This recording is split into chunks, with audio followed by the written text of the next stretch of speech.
Hello all, welcome back to our YouTube channel. Here is the non-spoiler review of the series House of the Dragon Season 1. Season 1 1 to 10 episodes.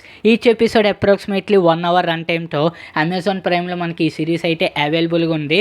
So series చూసిన తర్వాత నా opinion చెప్పాలంటే నాకు చాలా బాగా అయితే నచ్చింది. సీజన్ 1 క్లైమాక్స్ అయితే నాకు హైలైట్గా అనిపించింది. సో ఇంకా ఈ సీజన్ 1 కోసం మాట్లాడుకుంటే ఈ టార్గేరియన్ కుటుంబంలోని వాళ్ళకి ఏ విధంగా గొడవలు వచ్చాయి అది తెలియాలంటే ఈ సిరీస్ అయితే మీరు 100% చూడాల్సిందే.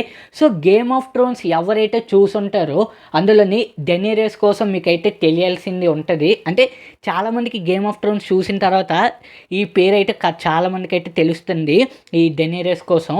సో ఈ డెనేరియస్ పుట్టక ముందు జరిగిన కథ అప్రాక్సిమేట్లీ ఒక 200 ఇయర్స్ బిఫోర్ అయితే జరిగిన కథ ఇది మొత్తం అంతానైతే ఈ house of the dragon. So మొత్తం 3 సీజన్స్ అయితే ఉంటాయి. సో ప్రస్తుతానికైతే సీజన్ 1 అవైలబుల్గా ఉంది.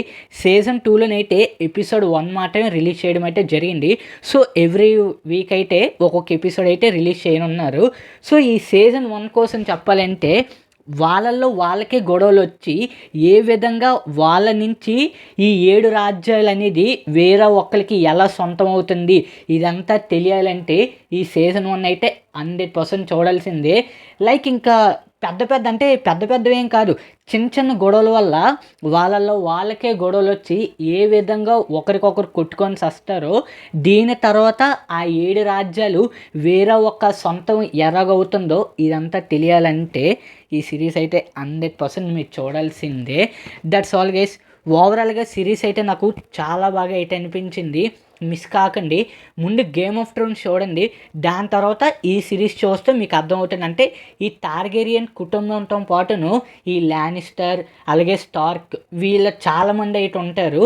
సో ఇదంతా తెలియాలంటే ముందు గేమ్ ఆఫ్ థ్రోన్స్ చూడండి, దాని తర్వాత ఈ హౌస్ ఆఫ్ ద డ్రాగన్ చూడండి, దీని తర్వాత సీజన్ 2 ఎపిసోడ్ 1 అయితే చూడండి. అప్పుడైతే మీకు చాలా బాగా అయితే అర్థమవుతుంది. That's all guys. ఈ వీడియో కానీ మీకు నచ్చినట్లయితే please like, share and subscribe to my YouTube channel.